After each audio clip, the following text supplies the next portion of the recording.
Boa tarde, eu vou passar a apresentar as nossas oradoras agora do primeiro painel da tarde, começando por Ana Loureiro da UIF, é doutorada em Psicologia Social e Ambiental pelo ISCTE, é docente na Universidade Lusófona e investigadora no AILAB, no UNITCOM. A sua investigação está focada na experiência humana de ambientes naturais e urbanos e nos determinantes sociopsicológicos do comportamento ambiental, tendo o seu trabalho publicado a nível nacional e internacional. Tem colaborado em projetos de intervenção na comunidade, usando diferentes metodologias de avaliação e envolvimento de stakeholders. Atualmente é membro da direção da PSICAMB, Associação de Psicologia Ambiental. A nossa segunda oradora, Concha San Francisco, é jornalista, licenciada pela Universidade Complutense de Madrid, foi responsável durante muitos anos pelo Gabinete de Comunicação da Deputação Provincial de Zamora e realizou diversas publicações sobre a província. Colaborou com vários órgãos de comunicação social, escrita e de rádio. Participou na redação de um livro sobre a memória histórica das nossas avós na Guerra Civil Espanhola. Atualmente dedica o seu tempo à defesa do meio ambiente nos ecologistas de Zamora. Sem mais demoras, eu passo a palavra à nossa oradora Ana Loureiro.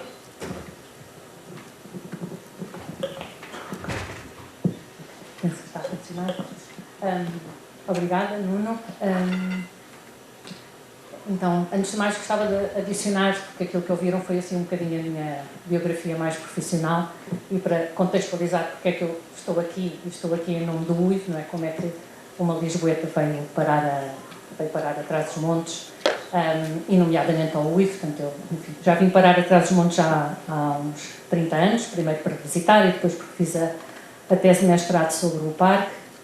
Daqui a pouco já vou referir até um bocadinho esse meu lado também, mas ficámos muito ligados desde essa altura a Montezinho, desde a pandemia, procuro estar o máximo possível na aldeia de Montezinho, portanto em pleno parque, onde temos casa e, portanto, faço muita vida entre Lisboa e Montezinho, onde neste momento temos também uma filha, inclusivamente uma neta, na aldeia, não é? Que já não via nascer uma criança há 30 anos. Eu acho que me vou levantar. Fácil. Continuam a ouvir? Sim. Okay. Ora bem, então, estamos num painel sobre agressões e sobre agressões e que eu gostava de ligar aqui aos impactos que os projetos de prospecção e de exploração mineira podem ter.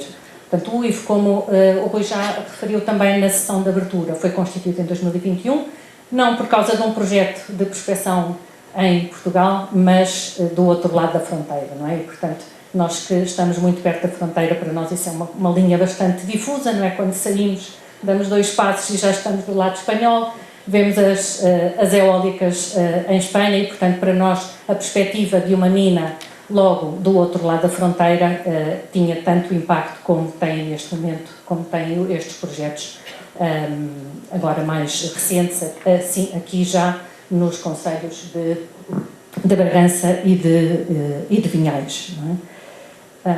E, portanto, e são estes 2 projetos, não é? Eu não vou alongar a explicar, ainda por cima já foram referidos de manhã também, e eu penso que todas as pessoas que aqui estão, e se não a grande maioria, sabem que neste momento, não é? Portanto, em finais do outono, não é? do ano passado, surgiu a perspectiva de se avançarem para dois projetos de pesquisa e prospecção, sempre na perspectiva da exploração futura, não é? Isso também já o aqui referimos, é muito importante nunca esquecer que muitas vezes o argumento que é apresentado, e esse era um argumento que era apresentado nas sessões para este projeto, é que nós só estamos a pesquisar para fazer um mapeamento, porque é muito importante que saibamos o que temos aqui. Mas a verdade é que, a partir daí, ficamos sempre com a perspectiva de poder ter a exploração mineira no futuro. E, portanto, de alguma forma, reativar o UIF não tinha adormecido, mas foi muito importante na altura para nos unirmos aos colegas dos ecologistas em Nación, de Zamora, né? Foi aí que conhecemos a Concha, Unimos-nos muito às populações de Calabor e de Santa Cruz de Abranas, do outro lado da fronteira, que estão exatamente na zona onde essa mina estava perspectivada. É um processo que também está adormecido, isso é algo que é muito comum em estes processos, não é? E, portanto, em outono, no outono do ano passado, não é, algumas das pessoas que também já tínhamos conhecido em 2021, nomeadamente a Sara, não é, o António, Sá, nos falaram destes projetos e, portanto, de alguma forma reativámos o movimento, ao qual agregámos, não é? Portanto, isto vai sempre em crescente, o que é bom também, ao qual agregámos uma série de pessoas. Isto também nos dá a perspectiva de irmos conhecendo mais pessoas no território e também de irmos criando mais comunidade, que é muito importante para poder reagir a estes projetos. Portanto, temos Revelho em plena zona do Parque de Monfim, portanto, quer um projeto, quer o outro, abrangem os concelhos de Vinhais e de Bragança, um mais num, outro mais abrangendo os dois.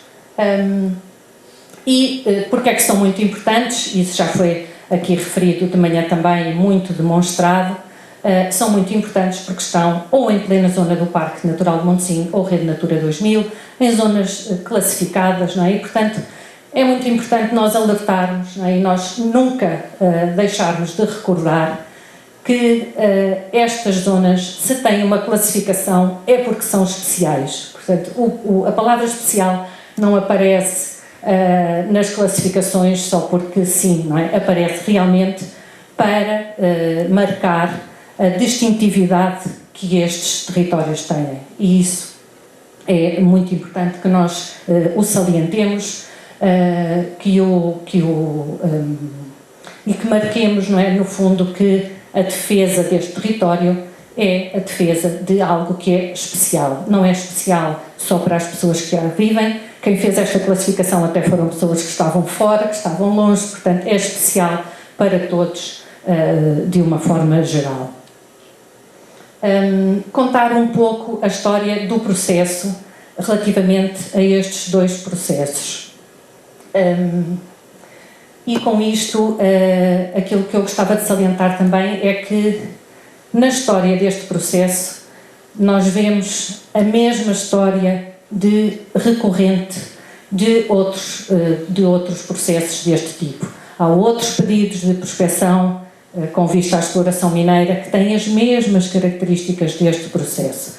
Portanto, os pedidos foram feitos pela GNR Consultores, uma empresa de capital social, já não me lembro agora quanto é, 1.500 euros ou uma coisa assim, constituída muito recentemente. Portanto, são sempre, ou muitas vezes, empresas que não têm histórico, e se não têm histórico, no dia em que, se o processo der para o torto, digamos assim, elas também podem desaparecer rapidamente, deixando o passivo ambiental, como hoje de manhã, por exemplo, vimos relativamente às minas do Cortelo, que é perto da aldeia de Montezinho, aliás.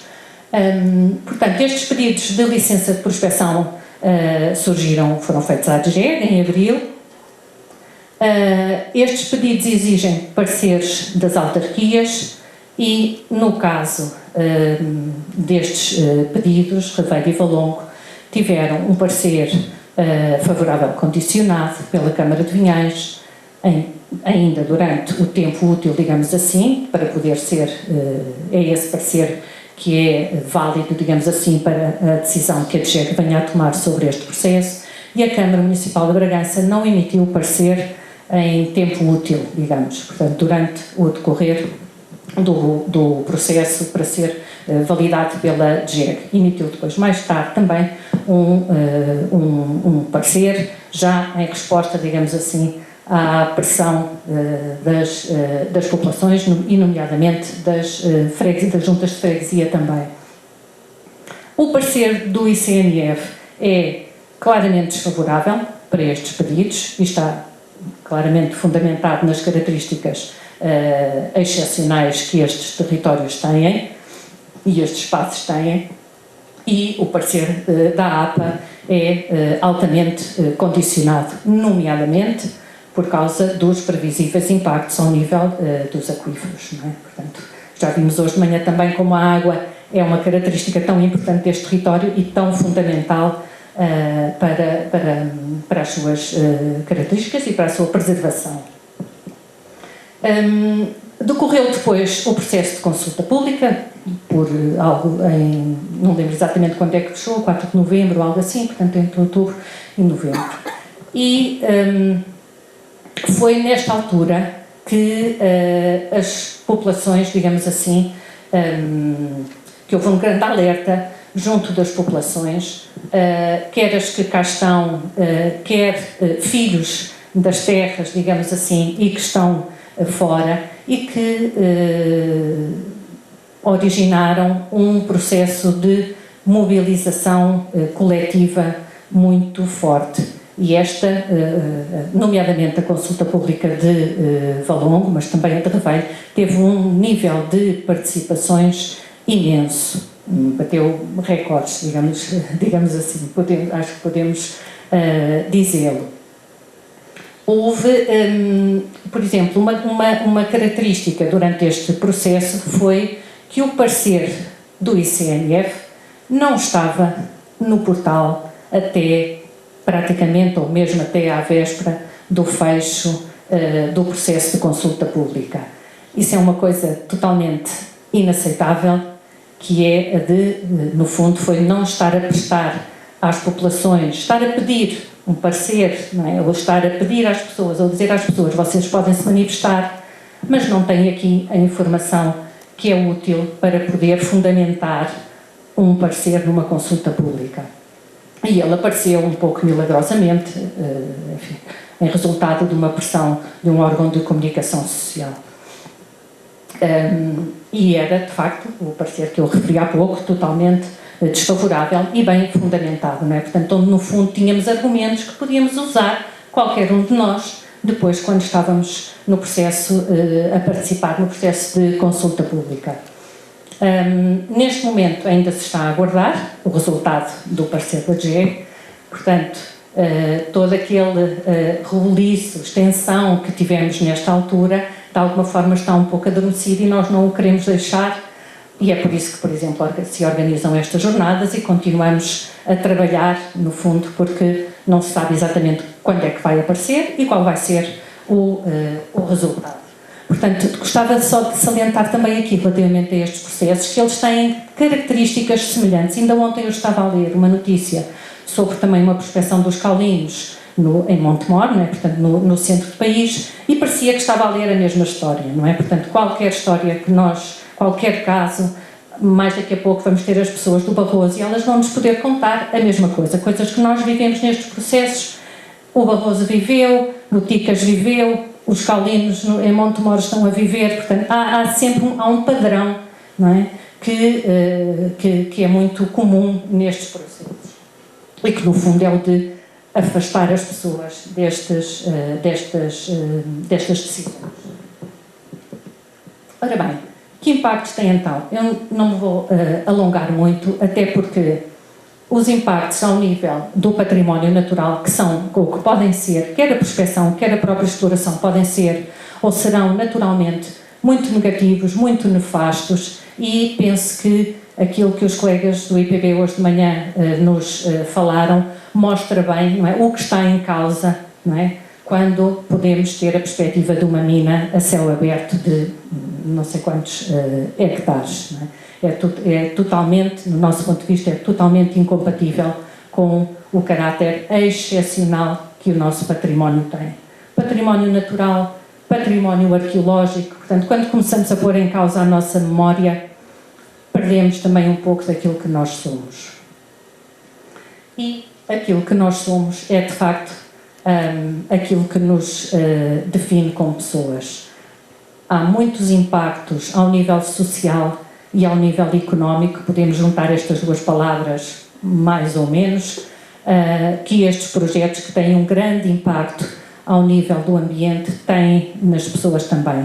Têm ao nível da sua identidade, a forma como nós nos pensamos como pessoa está muito ligada ao território de onde nós somos, onde nós nascemos, onde nós vivemos. Às vezes isto pode coincidir, mas também pode não coincidir. Mas pode ter tanta relevância para uma pessoa que veio de fora e que está a viver aqui agora, como uma pessoa que sempre cá viveu, sempre cá ficou, ou uma pessoa que, por exemplo, os seus avós são daqui, mas foram para fora e ela agora voltou, não é? Portanto, há sempre algo que me define, não é? Relativamente a este território ao qual nós estamos ligados. E isso fica em causa quando nós saímos à rua e aquilo que vemos já é diferente. E aquilo que vemos e que é diferente é sempre o impacto que uma prospecção ou uma exploração mineira nos traz. Há, portanto, tudo o que é e agora referindo a este território em particular, um modo de vida, um cotidiano tranquilo, previsível, com qualidade de vida, porque a água que bebemos todos os dias é uma água com qualidade, o ar que respiramos, o ritmo que nós podemos ter durante um dia, e os próprios usos da terra estão ligados ao nosso rendimento, seja porque temos um turismo da natureza, seja porque apanhamos a castanha, não é? Comercializamos a castanha, tratamos os castanheiros durante todo o ano, seja porque, embora sejam poucos, mas são muito significativos, não é? A atividade pastorícia que temos, quando tudo isso está em causa a vida no território, porque a vida é este cotidiano e esta atividade económica que está ligada de uma forma muito forte àquilo que são as características do território. Portanto, no fundo, é tudo isto que está em causa e é isto que nós consideramos que, de alguma forma, é agredido, é por isso que este painel se chama Agressões, por estes projetos. E só terminando, só para recordar e de alguma forma marcar aqui rapidamente a posição do UIF. Porquê é que nós não queremos minas? Porque nós de facto temos que nos interrogar porquê é que não queremos minas e provavelmente outros projetos com um impacto ambiental que poderão vir aí, como grandes eólicas. Neste momento, elas foram protegidas, o Parque Natural de alguma forma foi protegido, mas nós no Parque Natural basta aproximar-nos da fronteira para vermos as grandes eólicas em Espanha que continuam a crescer, parques solares. Portanto, há uma série de iniciativas, de empreendimentos que podem vir aí e que são totalmente contraditórias com a estratégia de desenvolvimento, nomeadamente económico, que foi pensada e que está pensada para a região. Portanto, pensamos também que áreas classificadas como esta são totalmente incompatíveis com a exploração mineira e, por isso, precisam de ser protegidas legalmente, muito mais do que estão e do que são. Portugal, antes de pensarmos em minas de uma forma, ou decidirmos de uma forma totalmente casuística, agora vamos para aqui, agora vamos para ali, porque há um projeto que diz que ali há mais lítio, que diz que ali há mais cobre ou mais ouro, é preciso pensar isto de uma forma muito mais global. Portugal ainda por cima é um país pequeno, não é? Já temos muitos empreendimentos com muito impacto, temos um país muito urbanizado e, portanto, as áreas que estão classificadas, as áreas naturais, onde ainda por cima toda a economia local assenta nas características naturais dessa região, precisam de ser protegidas. E, portanto, decidimos, relativamente aos minérios, que é preciso fazer uma decisão ou uma gestão muito racional, e essa gestão racional só pode ser feita com a gestão da procura, ou seja, é preciso pensar claramente no consumo, porque é que queremos minérios e realmente porque é que precisamos deles e de quanto precisamos, antes de começarmos a explorar sem muito pensar. É isto, obrigada. Obrigado, Ana. Eu passava já de imediato a palavra à Concha. Se fosse sucinta. Sim.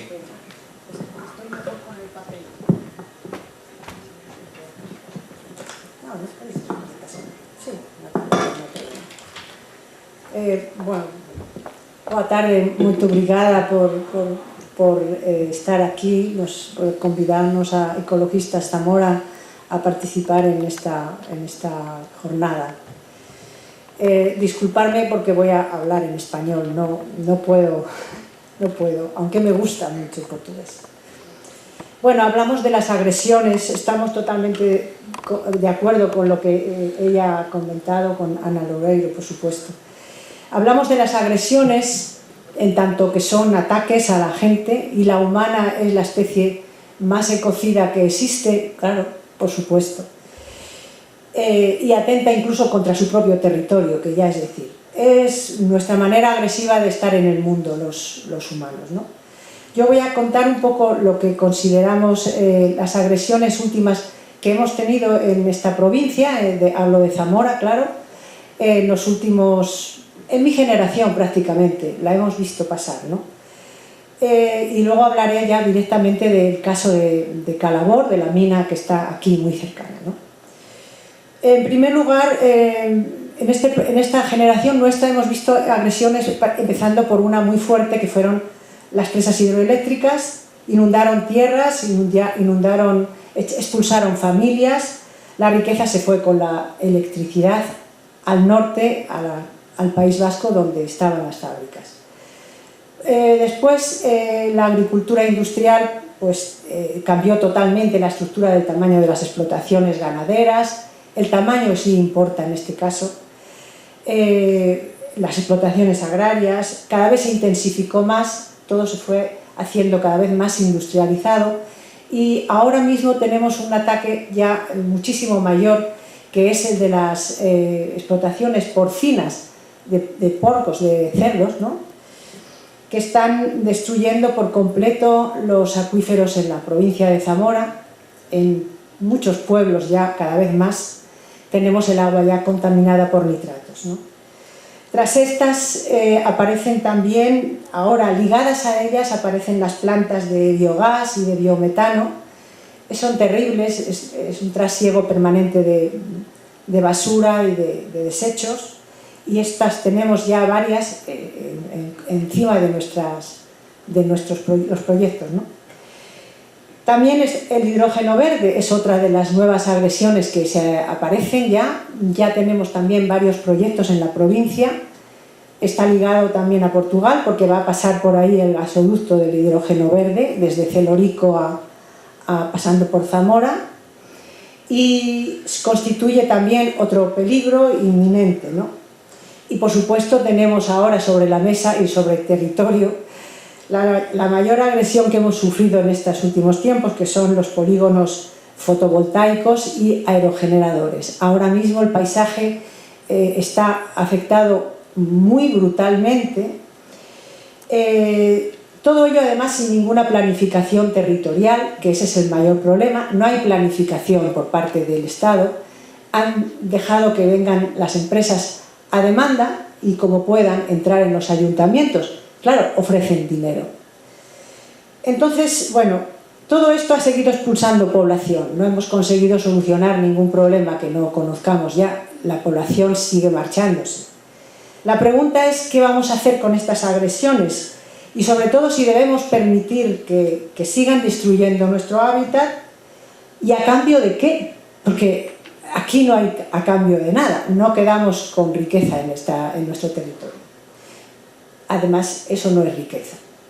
La pregunta es esa, y entonces lo cierto es que en nuestra generación hemos ido agotando todas las reservas de petróleo, de materias primas energéticas, vamos agotando los recursos minerales. En Zamora, ahora hablando ya de minería, teníamos las viejas minas y canteras, y bueno, ahora mismo se siguen explotando las minas a cielo abierto, de granito, de caolín, de pizarra, son las que están más cerca de la frontera. Y recientemente han aprobado otro proyecto, gran proyecto, que afecta a tres pueblos de la zona de Aliste, también muy cerca de la frontera, que es de manganeso. Bueno, hay una empresa de Irlanda que también está prospectando oro, que es el que ya se llevaron los romanos y por el que ya estábamos haciendo turismo arqueológico, pero parece que vuelven otra vez, ¿no? Bueno, las intervenciones en el territorio cada vez crecen más y son más agresivas. Y claro, todo depende de este sistema económico que es cada vez más voraz. Ahora son otros minerales los que se piden, los que necesitamos, y también para seguir practicando una de las peores actividades, que es precisamente la guerra, que no la olvidemos. Porque nosotros en la zona de Calabor pues tenemos wolframio, el tungsteno, famoso, ¿no?, en la industria armamentística y que tiene una altísima resistencia para otros usos también. Durante años se venía explotando y he pasado de poner las imágenes, pero no tengo perdón, se me ha olvidado. Bueno, estas son las agresiones y ya estamos en esta zona, ¿no? Esta es la zona donde se encuentra precisamente el cinturón ibérico del wolframio y del estaño, que pasa por Trasosmontes, como veis, y llega hasta el sur de la península. Bueno, en Calabor, concretamente, la vida de los 60 habitantes que quedan allí, pues desde hace 4 años viene girando en torno a este proyecto, al proyecto de mina en Calabor. Y la verdad es que ha cambiado la vida de los habitantes, pero la puede cambiar aún más. Era el lugar que se eligió para instalar esta mina a cielo abierto, 250 hectáreas, dimensiones que desde luego se escapan a cualquier comparación con otros proyectos que ya han sido abandonados porque dejaron de ser rentables. Son dimensiones que a la gente del pueblo les resulta totalmente desconocida. Ahora el precio además del wolframio está subiendo y bueno, ya hay una empresa en ese momento, en el año 2017, una empresa que se llamaba Altreisal, que es como se llama esa mina, la española. La empresa española es filial de un grupo minero que se llama Almonty, estaba en Canadá, ahora ya está en Estados Unidos desde hace algunos meses. Supongo que tiene que ver con el cambio político. Se hizo con la concesión de la explotación a través de una sociedad de investigación que curiosamente está participada por la propia administración regional, la Junta de Castilla y León. Claro, contra eso ya es más difícil todavía luchar.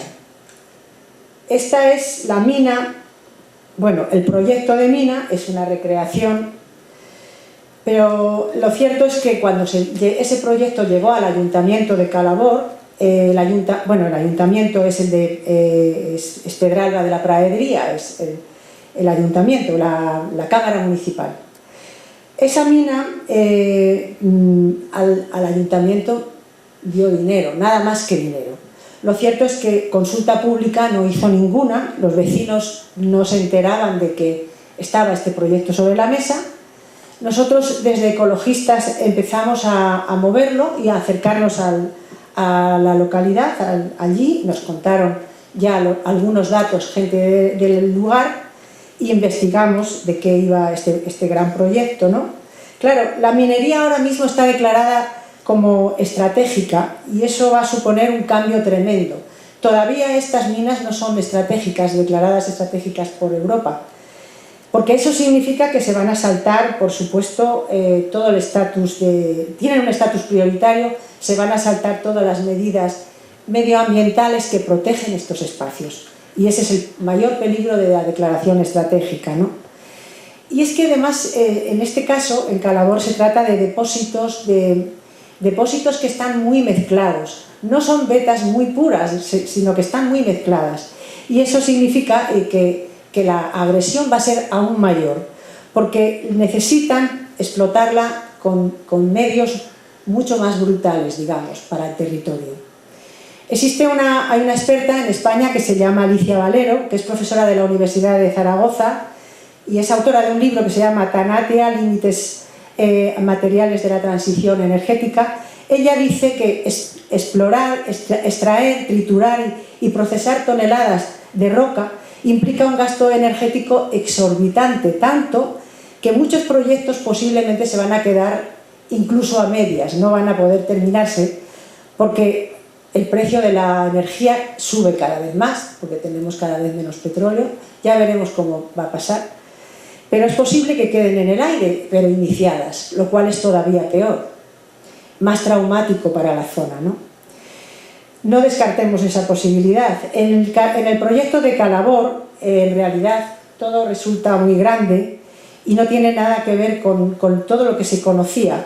Bueno, de 250 hectáreas, que son los que han pedido como derechos, tienen más derechos todavía hasta 2.200 hectáreas. Entonces las toneladas de roca que se tienen que mover ahí, los explosivos que se van a utilizar, la contaminación del aire, la contaminación de los ríos, el ruido, las carreteras, las líneas eléctricas nuevas que tienen que hacer, ¿no? Todo esto va a obligar a cambiar totalmente los parámetros de la población con relación a una mina, porque conocían otras minas. Y sobre todo el enorme volumen de agua que van a requerir. Precisamente Calabor era un pueblo que se ha dedicado siempre, es un pueblo que se ha dedicado siempre a las aguas minero-medicinales. Desde el siglo XVIII había un balneario, que era este. Luego ya se construyó, ahora actualmente se ha construido este. Los gestores que llevan este balneario son descendientes del pueblo y han regresado, que os sonará a todos, es lo mismo que está ocurriendo en este lado, ¿no? Han regresado allí para montar un proyecto diferente que esté dedicado sobre todo a las enfermedades actuales de contaminación, del síndrome químico múltiple. O sea, se trata de buscar zonas blancas, cada vez hay más enfermos de este tipo, ¿no? Espacios de una calidad ambiental máxima y con aguas medicinales, donde recuperarse de la vida contemporánea. Ahora este lugar ha sido abierto hace muy poco, pero con una mina no sabemos lo que puede ocurrir con este lugar. Porque claro, ese agua constituye en realidad el bien en disputa que tiene con la mina. El agua es justamente el tema central.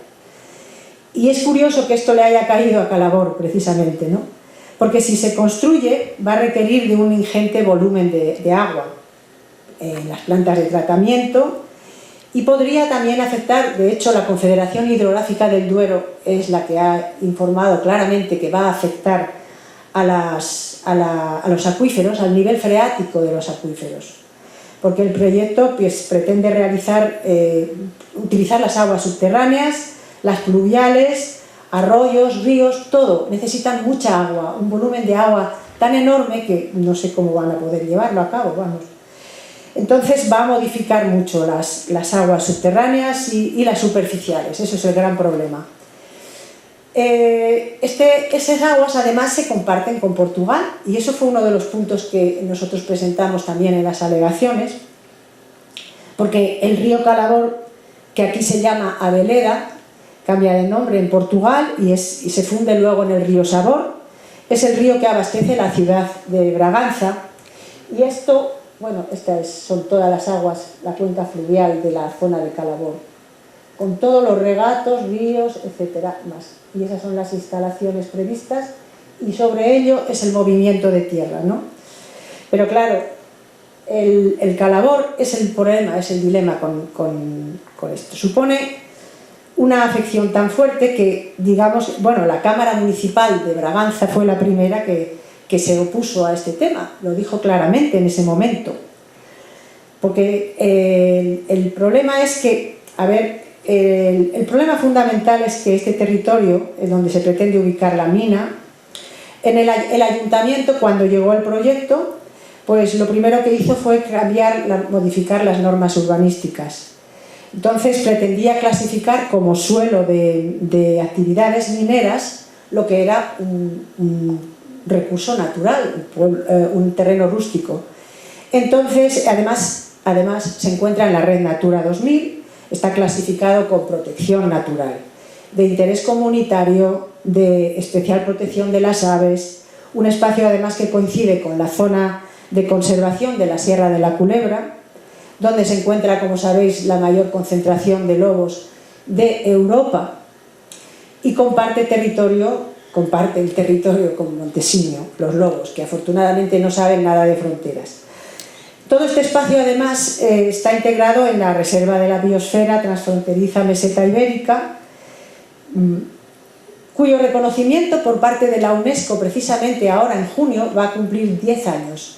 Y este reconocimiento puede que esté en duda y puede que algún día, no sé si sirve para mucho la Reserva de la Biosfera Meseta Ibérica, sinceramente, aparte de para los logos y demás, pero poco más están haciéndose. Bueno, Pero en cualquier caso, podría que se quitara también ese reconocimiento, porque una actividad como la minera es tan agresiva que la propia Zasnet, que es la gestora de esta reserva de la biosfera, en su momento, cuando nosotros iniciamos todo este movimiento, dijo que ponía en peligro claramente el modelo de desarrollo de estos territorios. No sabemos lo que va a decir ahora, sería interesante preguntárselo. La mina de Calabor, de todas formas, es un buen ejemplo para explicarnos cómo se intenta incumplir el principio de no regresión ambiental, la cláusula famosa de standstill, que limita a los poderes públicos a disminuir el nivel de protección ambiental alcanzado hasta ahora, que es bastante, y sin embargo es posible que se lo salten precisamente por esto, ¿no? Por el tema de que sea declarada estratégica. Salvo que eso sea absolutamente justificado, lo cual no está claro, ¿no? También es un ejemplo de cómo nuestras administraciones, en este caso nuestra Junta de Castilla y León, la administración regional, apoyan esta apropiación de materias primas, porque eso es una apropiación, es un robo. La Junta de Castilla y León, sin embargo, ha respaldado inmediatamente este proyecto, pero tras 4 años, desde que se presentó, de momento no ha podido darle el informe positivo ambiental, porque nosotros lo que hicimos, junto con muchas otras asociaciones, presentamos distintas alegaciones. Lo paramos gracias a esto, en realidad. Se presentaron alegaciones apoyados por colectivos cívicos, entre ellos UIVO. También presentamos un recurso administrativo, contencioso administrativo se llama en español, ¿no? Se presentaron también preguntas a Europa. Representantes políticos hicieron esta pregunta en el Parlamento Europeo, con visitas también. Nosotros hicimos visitas al lugar, reuniones abiertas con los vecinos de Calabor. Se crearon plataformas, se hicieron mesas redondas, páginas web, notas de prensa en los medios constantemente, y la edición incluso de un libro que hicimos en la que participaron escritores de todo el país, ¿no? Pero bueno, lo cierto es que el grupo empresarial Almonty sigue manteniendo entre sus proyectos Valtreisal, operando a través de una empresa unipersonal con un capital social de 3.000 euros, que suena a tomadura de pelo, decimos en español. Es esa multinacional, hoy ya norteamericana, la que cotiza en bolsa, y sus accionistas son los que se van a beneficiar de la extracción del wolframio de aquí, a muchos kilómetros, por supuesto, de Canadá, en Calabor o donde sea, en la península ibérica, completamente. Ya termino. Y bueno, esta empresa tiene también otro yacimiento en Salamanca y también en Panasqueira, Portugal, ¿no? Explotar esto es un extractivismo casi neocolonialista, porque toda esta parte de aquí ya se está dedicando, Sanabria se está dedicando a el turismo de la naturaleza, etcétera, etcétera, lo que ya conocemos, igual que en Montesinos, ¿no? Entonces, esa gran contradicción del sistema está operando en medio de una total opacidad, sin informarnos, lo que evidencia ese pulso que hay entre las empresas grandes y los pequeños, ¿no? Entonces, sobre todo, y para terminar ya, esto ocurre en medio de una situación de emergencia climática que parece ser no nos tomamos nadie en serio y que nos ha llevado precisamente a este modelo de desarrollo. Y, sin embargo, en medio de esta crisis ambiental, que lo que nosotros pensamos, y que lo apuntan las comunidades científicas, claro, debería desencadenar unos cambios enormes, y creemos que es el momento de frenar, no de ampliar esta voracidad, ¿no? En esta situación de peligro y de mudanza no tiene ningún sentido que la gente, que los demás, nosotros los que vivimos aquí, nos permitamos destruir nuestra propia casa, nuestro territorio. Nada más. Muchas gracias.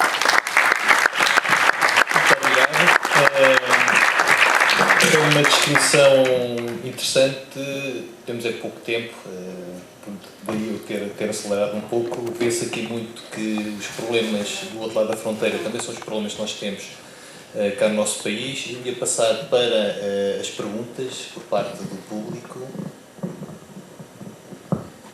Quem quer fazer perguntas, intervir?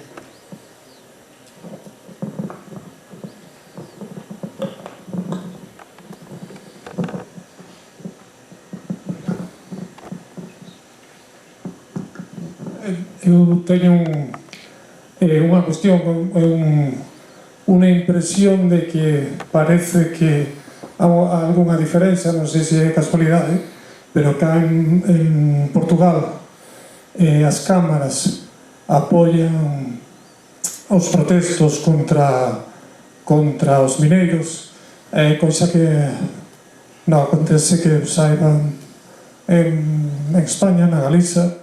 Entón, non sei se alguén coñece a resposta de por que isto é así, ou se é así, ou simplemente se é casualidade. É iso. Mais alguma pergunta, observação, antes de depois passar às oradoras? Pergunta lá em cima.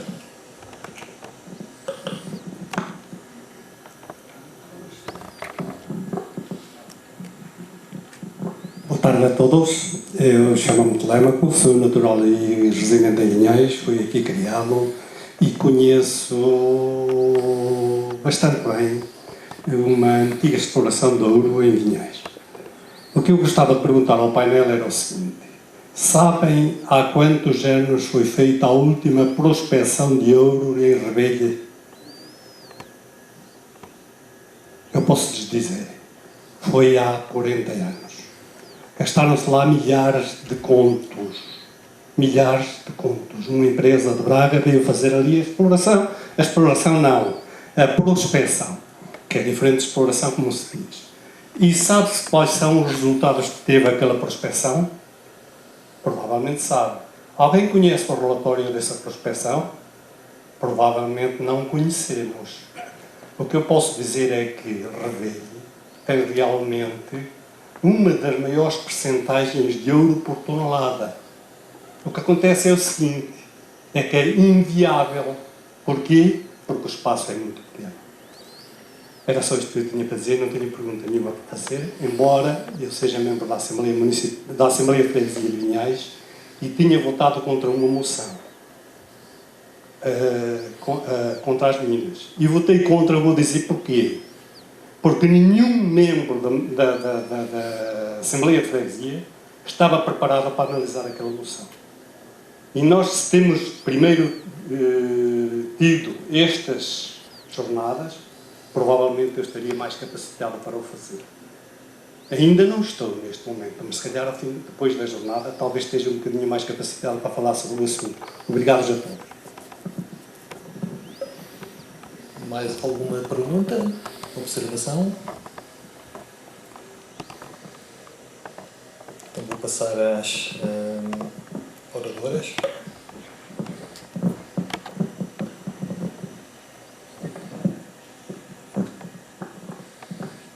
Vou ligar isto? Já funciona. Okay. Então, relativamente ao papel ou à posição que as autarquias têm, é verdade, portanto, fazendo um bocadinho o histórico e um comentário simultaneamente. Por exemplo, a Concha referiu que quando se começou a falar na mina de Valtreixal, a Câmara de Bragança teve um papel muito ativo, né, dentro da Zasnet até, em reclamar, não é, e em evidenciar uma posição muito negativa, nomeadamente por causa da influência na água, mas não só, em todo o ambiente. Eu, quando contei o histórico dos processos aqui de Revelho e de Valongo, não é, referi que, por exemplo, a Câmara de Bragança não emitiu um parecer a tempo. A Câmara de Vinhais começou por emitir um parecer favorável condicionado e depois, mais tarde, em resposta a muita da reação das populações e de muitas das juntas de freguesia, veio emitir um parecer com um caráter mais negativo, mas que já não é válido, digamos assim, para o processo da DGEC. Não é? É verdade que aquilo que é pedido às câmaras municipais nestes processos são pareceres muito técnicos e muito assentes nos planos diretores. Não são pedidos em que, de alguma forma, as câmaras possam basear-se noutras características que o território tem e nas características económicas que o território tem e sociais, não é? Portanto, de alguma forma, pronto, com isto eu não estou nem a desculpabilizar nem a culpar, não é? Estou só a contextualizar, não é? Porque também é muito importante nós termos muita informação para depois cada um de nós poder fazer o seu juízo, não é? Portanto, se calhar são pareceres que são muito limitados nos argumentos que podem usar, não é? É verdade que nós, quando temos o poder de pôr uma palavra num papel, não é, que sabemos que vai ter muita importância na decisão futura, devemos nos munir de todos os argumentos que estiverem ao nosso alcance, não é? E, portanto, isso seria aquilo que nós esperamos do poder local, não é? Relativamente ao outro comentário daquele senhor lá em cima, o que eu gostava de comentar sobre isso também é que é muito importante, de facto, nós estarmos alerta, e quanto mais encontros destes nós fizermos, quanto mais encontros em comum com outras zonas do país, com outras zonas onde há a possibilidade de haver também outros pedidos de prospecção e de exploração, mais importante é. Porque a verdade é que estes processos começam sempre por ser bastante secretos, não é? Portanto, as empresas aparecem, fazem-se conhecidas, relativamente mais ou menos amigas de uma ou outra pessoa que as deixam entrar nos terrenos, vão falando, vão buscar o histórico, não é? Portanto, o Reveiro já tem um histórico para trás, não é? Valongo 2 também tem um histórico para trás, é por isso que se chama 2 e nem sequer é no nosso território. Portanto, é verdade que quanto mais informação tivermos, mais importante o nosso poder se torna, não é? E estes processos normalmente contam exatamente com o contrário, não é? Contam com que nós não temos informação, contam com que nós estamos muito ocupados no nosso dia-a-dia, não é? E contam com que as pessoas estejam relativamente distraídas, não é? Por exemplo, as sessões de esclarecimento nestes processos foram muito tarde, também foram muito tarde, porque primeiro veio o verão, depois vinha a apanha da castanha, portanto, e as pessoas têm que ter a sua vida, não é? Não podemos parar, a castanha não fica lá à espera para ser apanhada mais tarde, não é? Mas a verdade é que, assim que começou, não é? A reação da população foi, de facto, bastante significativa e levou, nomeadamente, até que algum do poder local tivesse que tomar ou assumisse, não é, uma posição mais contrária. Não é? Portanto, eu também não vou alongar muito, porque senão também já passo para o tema do painel a seguir, não é? Mas há pouco, quando eu estava a falar do impacto social, o impacto social destes projetos também são este, não é? O de criar consciência. Estes processos trazem muita controvérsia, trazem muita incerteza, geram muita ansiedade nas pessoas, nas populações, mas isso também as mobiliza para a resistência e para a reação coletiva. Bueno, en el caso nuestro no podemos esperar nada de los ayuntamientos, prácticamente nada, porque salvo muy pocas excepciones no han apoyado a los vecinos, ni siquiera le han informado. En el tema de Calabor ni siquiera ha informado a los vecinos, se han tenido que informar fuera. Actualmente en otros muchos casos, por ejemplo, como el tema de los aerogeneradores y todo este asunto, los propios ayuntamientos se están apropiando de lo que llamáis baldíos, que son los terrenos comunales. Se están apropiando de manera ilegal de esos terrenos para decirle sí a las empresas. Solamente les mueve el punto de vista económico, de ganar dinero, no sé para qué, porque estos ayuntamientos, es verdad, no son ricos, no tienen grandes fondos económicos para poder hacer gran cosa, pero lo que no se puede permitir es que cedan el territorio de esta manera, ¿no? Entonces, nosotros la experiencia que tenemos en Zamora es que tenemos que buscarnos la vida nosotros mismos, es decir, somos los ciudadanos, las asociaciones de ciudadanos, conjuntamente, trabajando unos junto a otros, los que podemos hacer algo por defender este territorio. Tenemos el gran problema de que la población está muy envejecida en estos pueblos y es difícil contar con ellos porque no están informados bien. Si supieran, ahora lo están sabiendo con el tema de, por ejemplo, de las biometano, todo esto, estas plantas que quieren hacer teóricamente para cerrar el ciclo, es mentira, es para ganar dinero y apoyar y ganar subvenciones.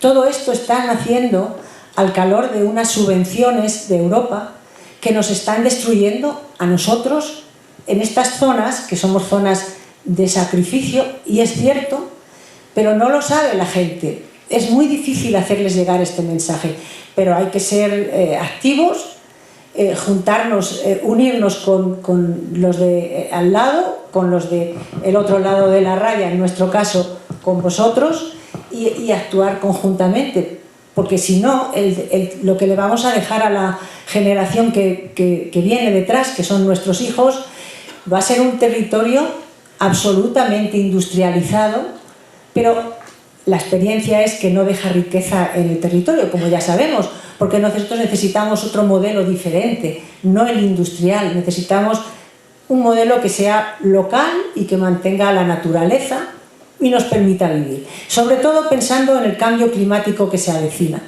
que eso es algo que no nos están contando, porque las empresas son de algo inmediato, solo necesitan el dinero ya.